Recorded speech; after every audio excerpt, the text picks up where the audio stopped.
اکثر ہم سوچتے ہیں کہ کامیابی کا مطلب ہے بہت سارا پیسہ اور شہرت، ہے نا؟ لیکن کیا واقعی ایسا ہے؟ چلیں آج ایک ایسی کہانی سنتے ہیں جو ہمیں اس سوال پر دوبارہ سوچنے پر مجبور کر دے گی۔ یہی وہ سوال ہے جو اس پوری کہانی کی بنیاد ہے۔ اسے ذرا ذہن میں رکھیے گا، کیونکہ جس کردار سے ہم ملنے والے ہیں اس کی پوری زندگی اسی ایک سوال کا جواب ڈھونڈنے میں گزر جاتی ہے۔ تو ہماری کہانی کا مرکزی کردار ہے حارث۔ حارث کوئی عام سا لڑکا نہیں تھا، وہ اپنے گاؤں کا سب سے ذہین اور قابل نوجوان تھا، جس کی آنکھوں میں بڑے بڑے خواب تھے۔ شہر کی روشنیاں اسے اپنی طرف کھینچتی تھیں، لیکن یہی چمک، یہی کشش اس کی سب سے بڑی کمزوری بننے والی تھی۔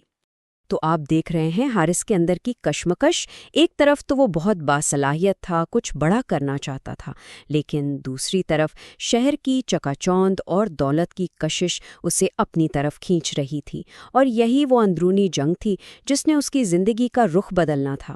اس کے والد، ایک نیک انسان، اسے ہمیشہ یہی نصیحت کرتے تھے۔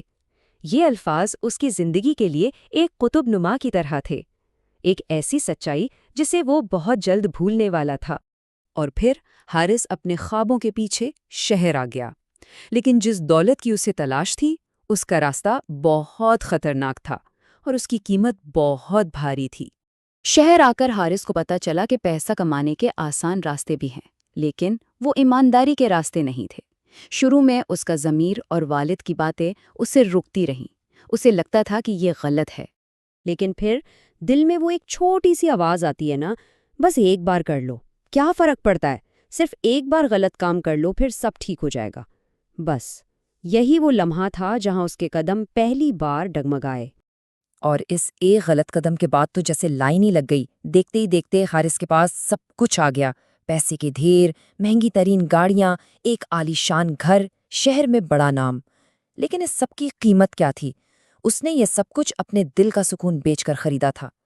ذرا یہ منظر سوچیں، وہ شہر کی سب سے اونچی عمارت کی بالکنی پر کھڑا ہے، نیچے لاکھوں روشنیاں جگمگا رہی ہیں، لیکن اس کے اپنے اندر گھوپ اندھیرا ہے۔ یہ تھی اس کی نام نہاد کامیابی کی اصل حقیقت۔ لیکن کہتے ہیں نا، ہر کہانی میں ایک موڑ ضرور آتا ہے، ایک ایسا لمحہ جو سب کچھ بدل دیتا ہے۔ حارث کی زندگی میں بھی وہ لمحہ آیا، اور اس نے اس کے سونے کے پنجرے کو توڑنا شروع کر دیا۔ یہ تبدیلی ایک فون کال کی شکل میں آئی۔ گاؤں سے فون تھا کہ اس کے والد بہت بیمار ہیں، اور بس اس ایک خبر نے اس کی دنیا ہلا دی۔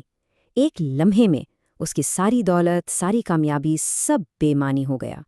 جب وہ بھاگتا ہوا اپنے والد کے پاس پہنچا تو انہوں نے بہت کمزور آواز میں صرف ایک سوال پوچھا، حارث، کیا تم خوش ہو؟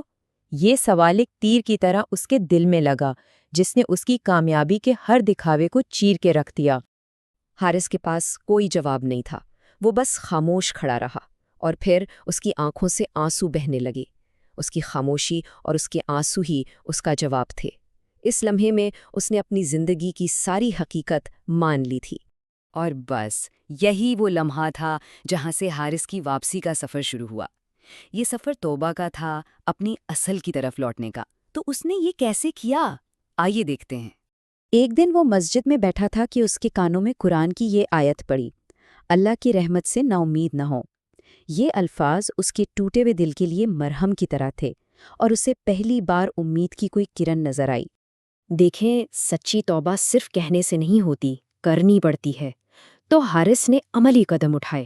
سب سے پہلے اس نے اپنا سارا غلط کاروبار بند کر دیا، پھر جن لوگوں کا حق مارا تھا ایک ایک کر کے ان کے پیسے واپس کیے، اور آخر میں ایک چھوٹا سا ایمانداری کا کام شروع کیا۔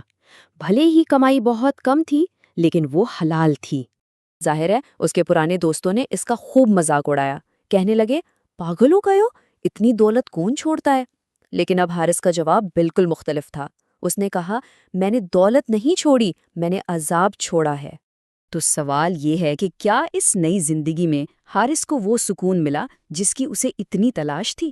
آئیے اس کی بدلی ہوئی زندگی پر ایک نظر ڈالتے ہیں۔ یاد ہے نا وہ پہلے کیسا تھا؟